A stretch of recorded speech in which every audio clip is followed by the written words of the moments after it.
Okay, straight into it this week because it has been a crazy week and my time has just gone completely out the window and I've got like a few hours left to actually pack some things before I go away tomorrow. So just to sort of embellish a little bit on what I'm going to be doing over the next couple of weeks, tomorrow being Saturday, Australia time, I am heading to Montreal. First trip to Montreal. Now, I have been to Canada before, some years ago. First trip to what I believe is the French side of Canada. So I'm kind of looking forward to that. I'm going to be there for, it's a little bit hard to tell because I actually get there before I leave here, which is always a fun thing about going to that part of the world. Anyhow, I'm going to be there sometime on the weekend, through to about the middle of next week. It is mostly family holiday stuff. If I'm honest, the whole family is going to come with me. I do have a private event to go and do and some folks to speak to there. I am not planning on doing user groups or things like that, and I apologize for that. But frankly, I just really, really need some time with my family and some downtime. So to that effect, after I do the bit of the cyber stuff and the family stuff in Montreal, we're going to Whistler. And we're going to spend another, I think, week and a half or something in Whistler. And I'm just going to go snowboarding and probably just load data breaches and things whilst I'm there because it's a bit hard not to do that these days. There's always a breach somewhere. But we are going to head back over to the west side of the country. Spend a bit of time in Whistler. My wife has some family there as well, so we can kind of do that. And we just kind of use this as an opportunity to get away and have a little bit of downtime. Now, I will be back here before Christmas, though, which is important because I love a hot Christmas. And I know that sounds super weird to some people. And I tell you what, the number of times people contact me, and they're obviously from the Northern Hemisphere, and they're like, oh, wow, so you mean it's hot there at the moment? Well, it's hot here most of the time anyway. But yeah, it's like it's hotter now than what it was 6 months ago. So anyway, I will be back in Australia for Christmas. In fact, I'll be back in Australia then until I head over to Europe in late Jan for NDC Security in Oslo and NDC in London. So next week I'll be coming. In fact, next week I'll be in Whistler for the Friday episode. So anyway, that's what's coming up travel-wise. My schedules and my tweets and things are going to be pretty funky hours because of that. Right, now moving on to other things. What a week of data breaches. This was just an absolutely nutty week for data breaches because I'd get up one day and I go, oh, that's a big breach. And then I get the next day and I go, that's also a big breach. Like, this is just a crazy week.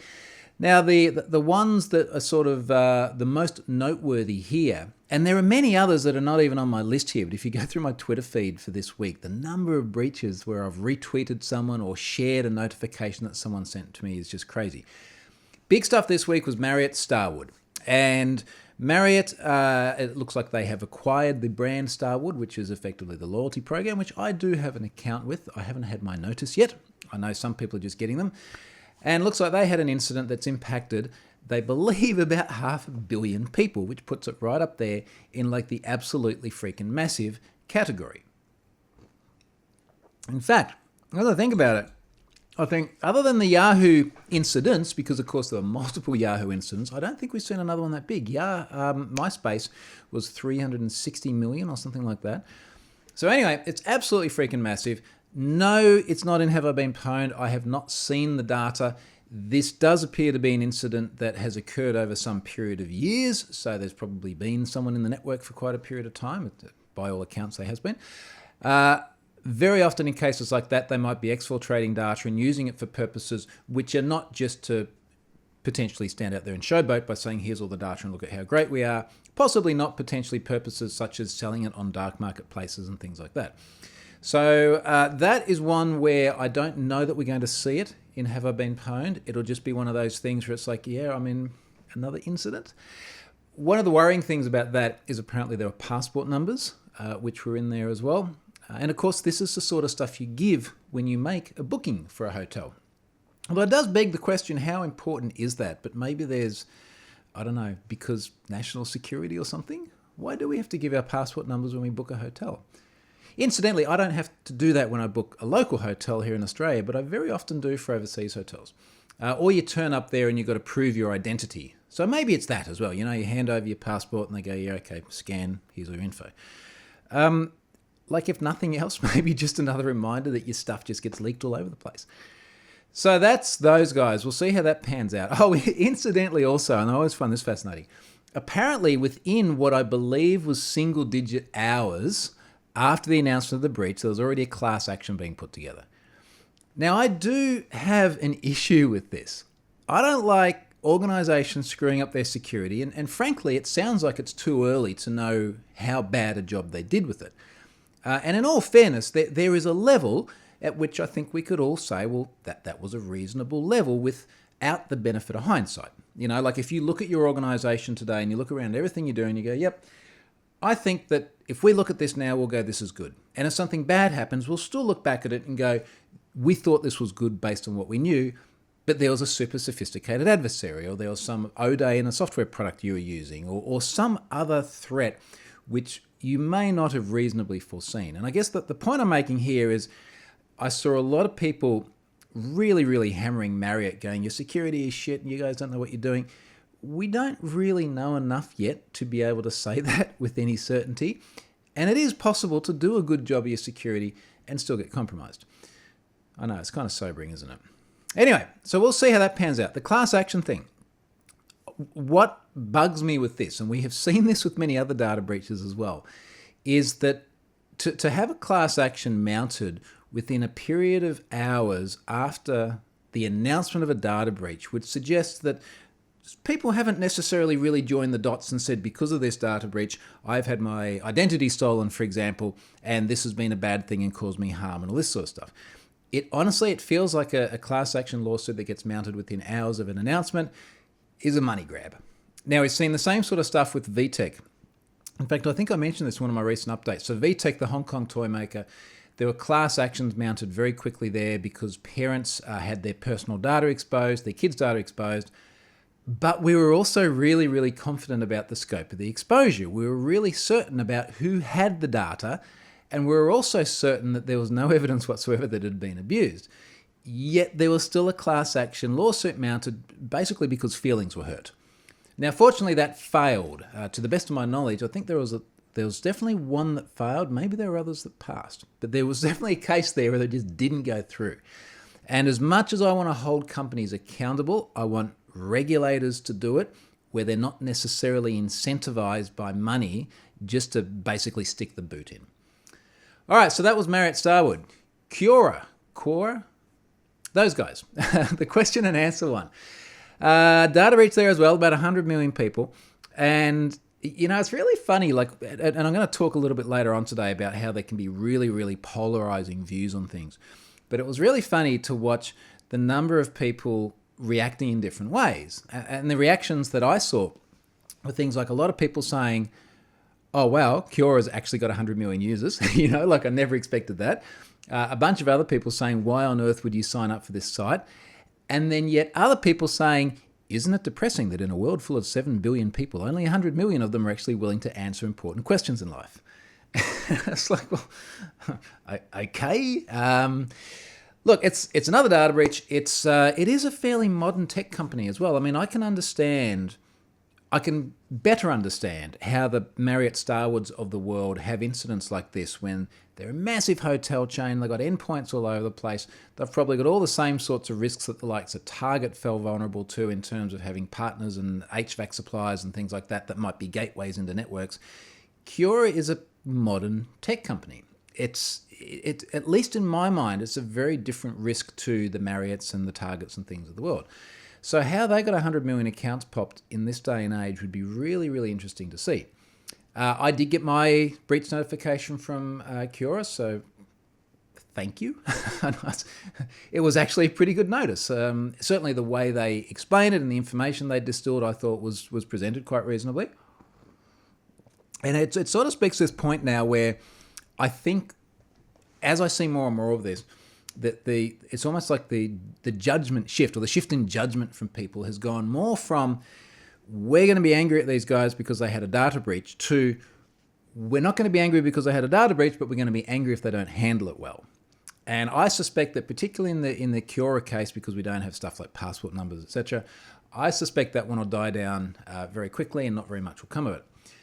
Other things, I got up this morning and saw a data breach of Teachable. Now, Teachable, I was trying to actually understand what Teachable did. In fact, it's funny now because there are a lot of people out there who do let me know very quickly when there's a breach. And thank you for people that do email me or DM me. I apologize, I don't reply to everyone. I do get a bit overwhelmed, but I do see them. So Teachable, create and sell beautiful online courses. Your skills and experiences are unique and valuable. There's probably one particular type of skill. Maybe these guys needed a little bit more of the other day, but be that as it may. So they came out and said, look, they had an incident. It again seems to date back some years as well.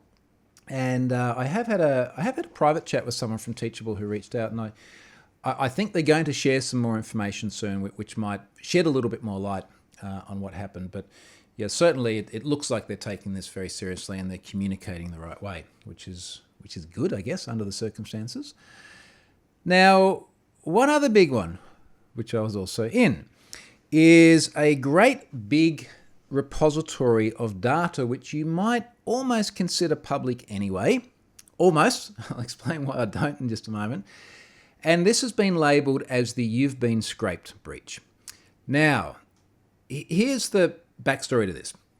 Bob, with the last name that I have trouble pronouncing, who has previously sent me data before, is a notable security researcher. He's a very sort of ethical stand-up bloke. He finds a lot of exposed stuff, communicates with the organisation, gets things shut down and protected, and then in some cases will provide the email addresses or other data to Have I Been Pwned in order to load. So he's been responsible for sending some of the other really big breaches that have appeared in Have I Been Pwned recently. He's been very good at finding exposed Elasticsearch instances, exposed MongoDB instances, other stuff that shouldn't be out there, but very often are big aggregated sources from some online provider who's trying to provide like data enrichment services. For the podcast listeners, I air quoted data enrichment services. Now, Bob reached out a little while ago, actually. We've been discussing this for some time because he found multiple instances of data exposed who he believed all belonged to the wrong entity. Now, the challenge here is that it is a lot harder than you think or than you might think. Some of you probably get this. A lot harder than you might think to take something like a MongoDB instance exposed on an IP address and figure out who owns it. So, for example, IP address belongs to Amazon. Okay, now what? Amazon's not going to tell you which customer actually owns it. At best, you can report to Amazon that this is exposed, and they might then communicate to the customer and say you probably should lock up your Mongos, but they're not going to tell us who it is. Then you can say, okay, well, look, let's look at the data. So let's look at the data and make a logical conclusion about who owns it, because there'll probably be identifiers in there or the company name or something. In this case, we couldn't find anything. It's not the first one Bob sent that we couldn't attribute as well. He sent an Elasticsearch one a little while ago. So we couldn't attribute back a source, but there's 66 million records in there. Now, Bob was pretty confident that this data had come from LinkedIn. And I have actually spoken to someone from LinkedIn today as well, who they got in touch. I hope there are comments that they make that can be shared either by them or by me later on. If there are, I'll let you know. But certainly they're aware of it as well. And LinkedIn doesn't want people scraping this data. They're very, very adamant that you're not meant to be going and taking all of this data and then using it for other purposes. Now, some of you might argue, well, they're just trying to protect their business, and I'm sure that's part of it. I would also like to think that they don't want our data being taken and used outside of the context in which we provided it. And this now kind of gets to the pointier end about why I feel bad about it. Now, I'll say why I feel bad because my data is in there. So I got an email from myself this morning, yay, and it said, hey, Troy, you've been pwned. It's great. I've heard of those guys. I like their work. Let me actually tell you exactly what's in my data. And I only just managed to pull this out because there are a lot of gigabytes worth of data to search through and then pull out a collection of rows. There's a big whack of JSON in here. There are 257 lines of JSON. Now, here's what's in here. Now, keeping in mind, this is very, very highly likely just scraped off LinkedIn. It's my data. I know it's the sort of stuff that I have put into LinkedIn. We've got an attribute here called email. It's got my email address. Now, mind you, it's got an older email address of mine. That's not one that I use at the moment. Then there's an emails collection. And in that collection, we've got local, Troy Hunt, domain, and then the domain that was on, type, personal, address, and the whole address. We've then got things like profiles. So we've got this profiles collection. And in here we've got Twitter, and it says username, Troy Hunt, network, Twitter, URL, twitter.com/Troy Hunt. There's an IDs collection, which is empty. There's a clean attribute, twitter.com/Troy Hunt, so without any scheme. An aliases collection, which is empty. And then we go down to the next profile, and this one's GitHub, and it links to my GitHub profile. Another one where the network is LinkedIn, links to my LinkedIn profile. Another one as well where it's LinkedIn. Why do I have two LinkedIns? Oh, so look at this.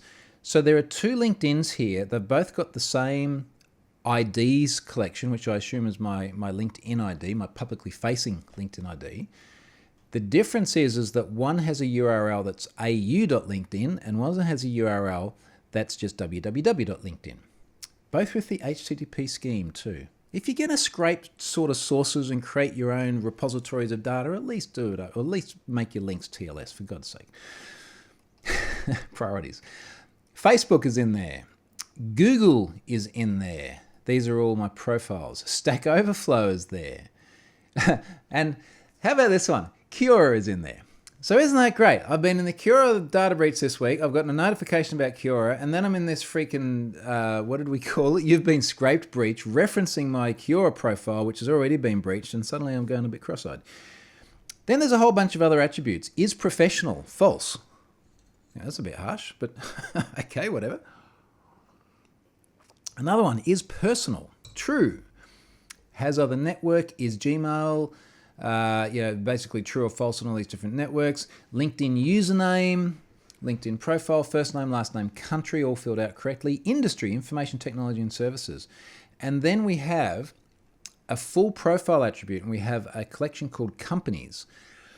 And it's interesting because the only one in here is Pluralsight, and there's two Pluralsights that have a start date. One of them has a start date of 2012, which would be correct. But I do have myself, I'm sure I have myself in there with the companies that I own, that I consult under and things like that. So, and I don't have my old Pfizer job in there, that's still on my profile. It's just not a current employment. So, and both the Pluralsight ones say current false. This is weird. Education, empty collection. That's not very nice. Skills, we've got a collection. And it's funny because I have not used LinkedIn as a mechanism of trying to get a job or anything like that for many, many, many years. So it's funny to look back on this now. Some of this is embarrassing. SOA. Great. Remember SOA? Yeah. Now it's just like building APIs. What else we got in here? Publishing. Why is publishing a skill? Oh, here's a bad one. SharePoint. Yes, it's true. It's true. What else we got? Oh, WCF. Oh, my God.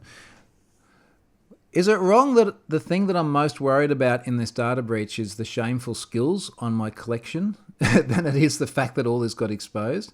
ASP, IIS, Scrum, Link, as in language integrated query from C#.net, which is interesting. Deployment is a skill. Yeah, I was doing a lot of deployment stuff.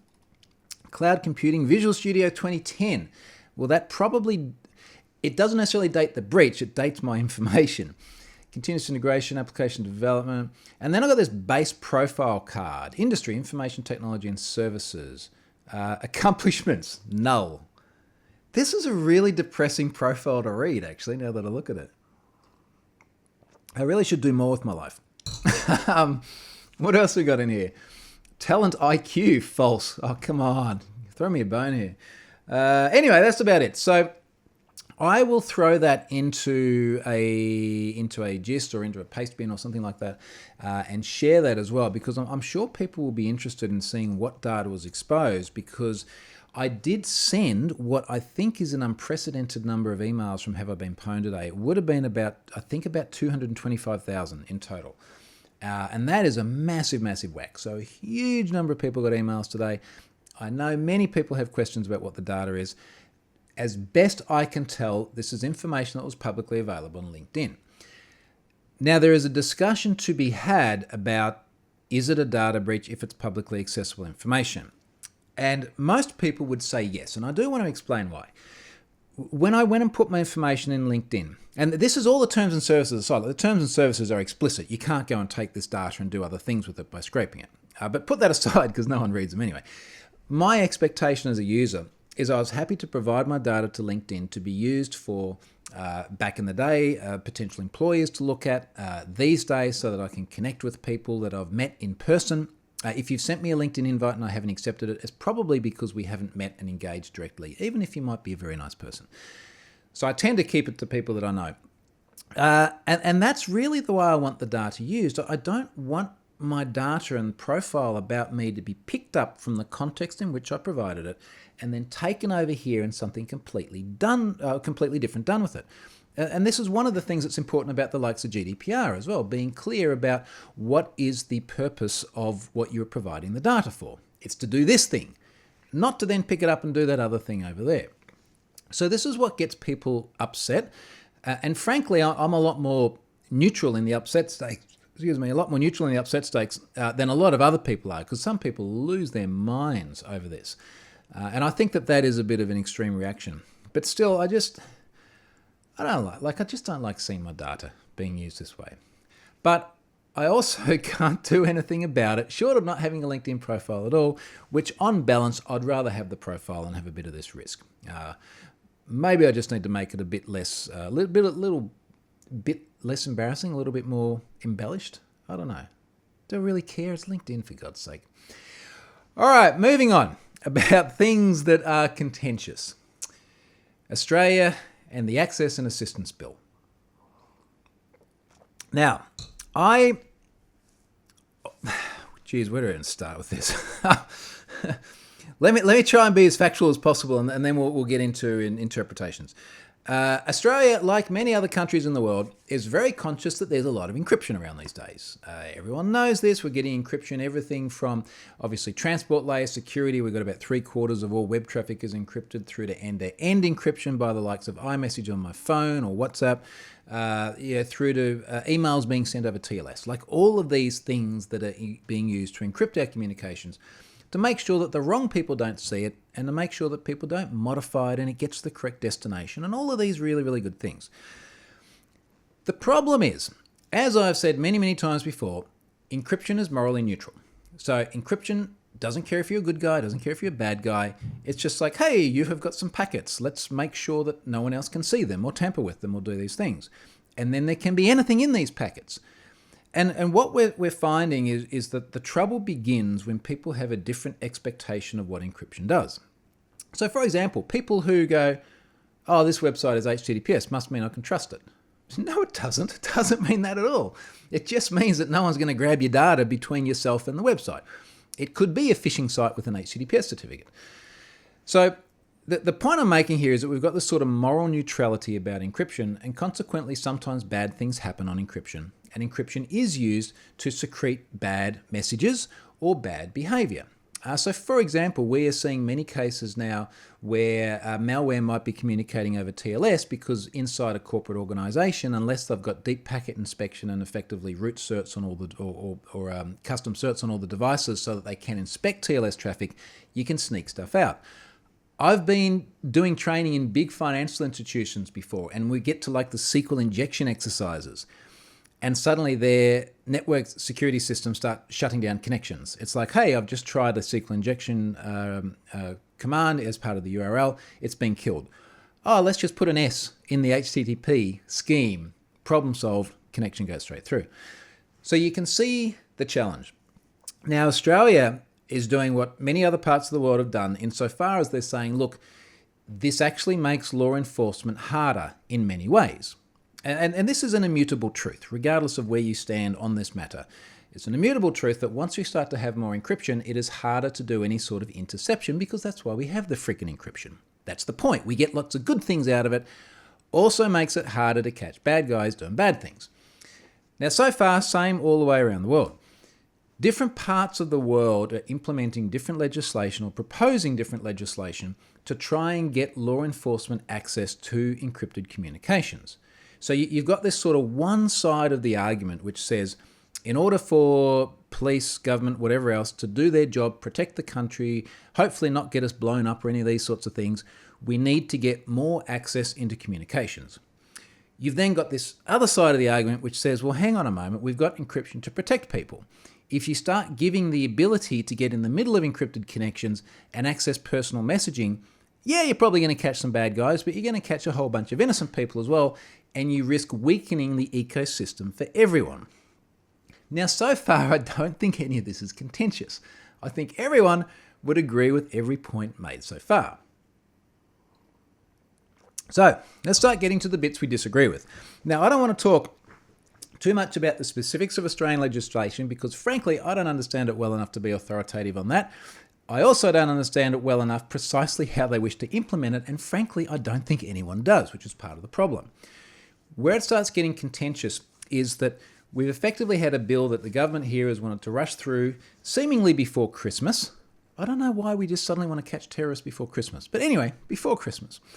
So there has been a bit of a rush job here. We have felt as a community that there hasn't been enough consultation or forethought about how this should happen, and I think that's generally a pretty mutually agreed upon sentiment. And the thing that we're worried about is that the bill is effectively saying tech companies will provide, to use the term again, access and assistance when there is a target which is identified and the government wants to access communications. One of the problems we've got, and this is where we've got to see both sides again, is that it is quite vague. And the vagary on behalf of the government sort of says, look, tech companies, you've got to figure out how to sort it out with your platform so you can do it. Tech companies are obviously going to push back because they're like, well, hang on a moment, we're trying to make this secure platform. But also, we obviously recognise that tech companies do provide assistance to law enforcement all the time. There are many legal requests to do so. Now, how can I progress without being too contentious? Let me give you my position on this. I would like to think that I can see both sides of this. And the first thing I'll say here is that I don't think that either extreme position is going to be right, and that like many of these debates, when you do get to an extreme position, you're probably going to be wrong in many different ways. I think somewhere in the middle is probably where the answer lies. The problem is no one really knows what it looks like.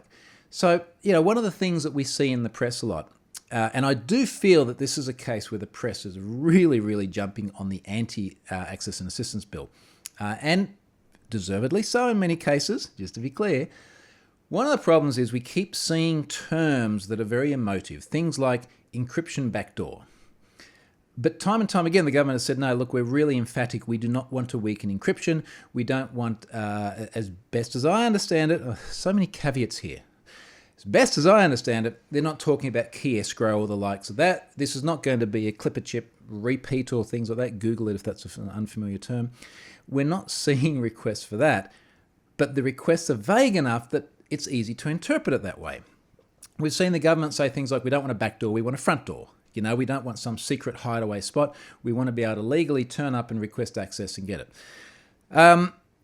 One of the really interesting things is what this will look like, but you can imagine, of course, how tech companies would be reluctant to disclose that.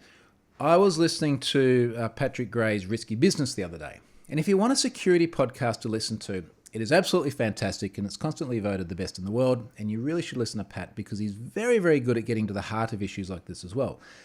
And he gave an example where he said, look, maybe, for argument's sake, access and assistance to something, it has been a crazy week. Access and assistance to something like iMessage doesn't necessarily mean getting in the middle of the encrypted communication. It might mean enabling law enforcement to add a device to someone's Apple account without it notifying the other devices and being able to eavesdrop on the conversation that way. Still encrypted messaging, it's just going to multiple different devices. Now, I think in many cases people probably don't feel much better about that, but we need to be clear that that is not backdooring encryption. That is not breaking encryption, it's not weakening encryption, but it is still giving law enforcement access to some of the communications. One of the things that from my reading of this remains a bit grey is under what circumstances can this access be granted? And it seems that if things get escalated to the Attorney General, he can sort of turn around and just about green-light it himself. And one of the worries we have is that I think we would all agree that there are individuals and communications out there that we do want law enforcement to be able to eavesdrop on. I don't want to get blown up. I don't want to see bad things happening to kids, all this sort of stuff. I don't want those to be used as these emotive heartstring reasons for it either. And I think there's a bit too much of that at the moment. But I would be happy for law enforcement to be able to view that communication. The problem is that I want them to be able to do that without screwing up my communication. You see what I mean? So I'm really reticent to just stand up there and go, the sky's falling and this is all shit, because there are some really good reasons why government needs this. But it just doesn't feel complete enough and polished enough, and we, speaking collectively as a community, don't feel enough confidence that the right model exists to support this. Now, the bill, as I understand it, so many caveats, as I understand it, has passed, and we are going to now enter a phase where this access and assistance could be requested. I'm just really, really curious to see what this looks like 6 months, a year, maybe 6 years down the track. What does it look like? I wonder if we'll be able to get visibility, perhaps not into the specifics of the individual cases, but how many times it has been called upon. I wonder if the likes of Apple will actually go head-to-head with this, and then they'll just go, no, they'll do a San Bernardino. No, we're not going to help you. We're not going to give you what you're asking for. Well, what's the recourse? Can you really imagine the government banning Apple from operating in Australia? I just can't see that happening. So my gut feel is that I think it will be some time before we have much insight into what this actually means. I don't feel it's going to be as bad as what many people are making it out to be, but I also don't feel that it's particularly good, and I'm not really comfortable with Australia sort of being the guinea pig on a lot of this, because it does seem like Australia is probably going to have some of the strictest laws in the world on this, at least as far as Western countries go. One thing we tend to forget is there are a lot of places in the world where shit like this just happens anyway, not necessarily with the support of the tech companies, of course, because these devices do tend to be very resilient, but certainly there's a lot less liberties than what we have here. So look, that probably even sounds a bit wishy-washy, but honestly, you can just argue so much of this both ways. And again, the stuff on both of the extremes is normally going to be pretty extremely wrong one way or the other anyway. Actually, one final thing, and I'll give you an example. It's just, I'd love to find the quote. I didn't prepare the quote. But it was something like the leader of the opposition in Australia was making the point of, we want to protect people before Christmas. Do you really think it's that binary? It's like, holy shit, we had no protection at all. Oh, Christmas is coming. Better get our citizens. It just does not work that way. And it's just infuriating to read a lot of these comments, which is probably why I've been tuning out of it a little bit. So for everyone tweeting me and atting me, I'm just going to say, go and listen to the last risky business that Pat's done, and I'm sure next week he'll talk about that more as well. He's going to have a lot more insight, and I shall defer to risky business. Something less controversial. Stickers. Have I Been Pwned had its 5th birthday a few days ago. And, first of all, 5 years, that's a fairly big whack of time. That's only just younger than my daughter, and she's feeling quite old now. So Have I Been Pwned has really come a hell of a long way in that time. It's interesting. I did an interview during the week, and they were asking about this, and I sort of said, well, in many ways, nothing has changed, right? It's in fact, technically, a lot of stuff hasn't changed. A lot of the heart of it hasn't changed. So it's still table storage sitting there, but instead of 155 million records, it's going on 5.7 billion records. I still get a data breach. I suck the email addresses out and I load them, and people get notifications, and you do domain searches with an API. And a lot of that has stayed the same. Now, what's different is obviously the numbers have grown significantly. I mentioned 155 million through to going on 5.7 billion. The other thing that's really, really changed, I feel that there's been almost a legitimacy established with it, particularly over the last year and a bit, since I went to Congress. Now, maybe part of that is just my own mental state going, it feels like it's grown up and mature. But working with governments, so obviously the Congress thing, the UK and the Australian and the Spanish governments are using it and all being happy to talk about it publicly. Estonian police force sending me data to load. Many other law enforcement and government departments reaching out. And incidentally, never asking for really, dare I say backdoors, since we just had that discussion, never asking for stuff like that, but just using it in legitimate ways, saying, look, we need your help, for example, because we can't verify domains because TXT records on DNS is hard, or stuff like that. So all of that's actually been really positive. I did the stickers because I wanted to do something. And if I'm honest, I'd wanted to do stickers for a long time and I'd never gotten around to it. So I'll link to the blog post where you can go and order your own stickers.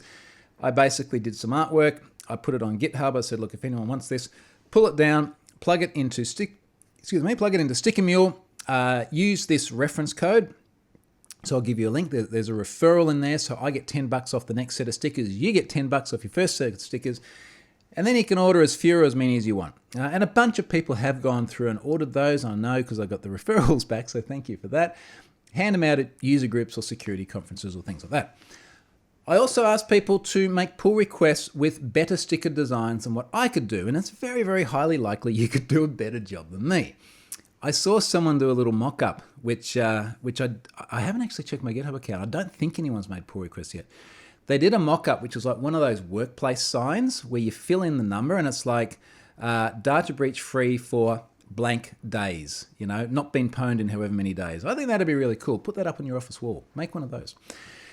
So I did the stickers. I've got my own sticker delivery coming and I'll be handing those out at events around the world. And I hope other people will too. And if you do that, please take a photo and share it with me on Twitter and I'll give that a plug. So I did that. I also did an AMA. And the AMA was a bit impromptu. I kind of decided that morning. And I'm really glad I did because it ended up going for 2.5 hours, which is a lot longer than what I expected. And there was just like a steady stream of really good questions come in. And there was basically no one being a dick too, which was really, really nice. So thank you for everyone that came and joined and didn't make my sort of curation of the questions difficult on me. So did that. That video is now embedded in the blog post with the stickers as well. So I'll share that down here. And that might be interesting viewing for some people. There were questions about everything from obviously, how did Have I Been Pwned begin? Where do I get data from? Through to things like, what is my wife doing now? Why hasn't she blogged for a while? So I answered that. How do I balance work life? All this sort of stuff. If you like that AMA format, let me know because it's easy to do. Like I just sat down here. I had a beer and then I had a cooler with another beer, like just in case it went long, which it did. So I'm happy to do that sort of thing more as well because I think that's a really neat way of engaging with people and it's very low friction on me.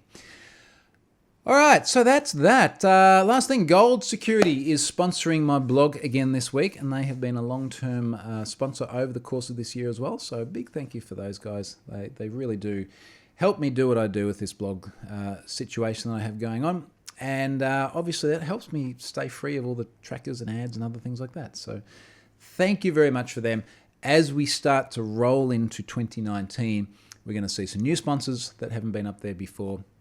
And we're going to see the same ones over and over a bit for quite some weeks as well. I've tried to actually mix them up so it's not like just the one sponsor for a month or something. So it is mixed up a little bit, but we will see especially a couple of them over the first 6 months many, many times. So look, that's it for now. I need to go and literally finish packing my bags. I've packed my snowboard and I've packed the kids' skis and all the hard goods and important snowy stuff. But I probably should take some clothes as well. So thank you very much for watching. I'll come to you next week from Whistler.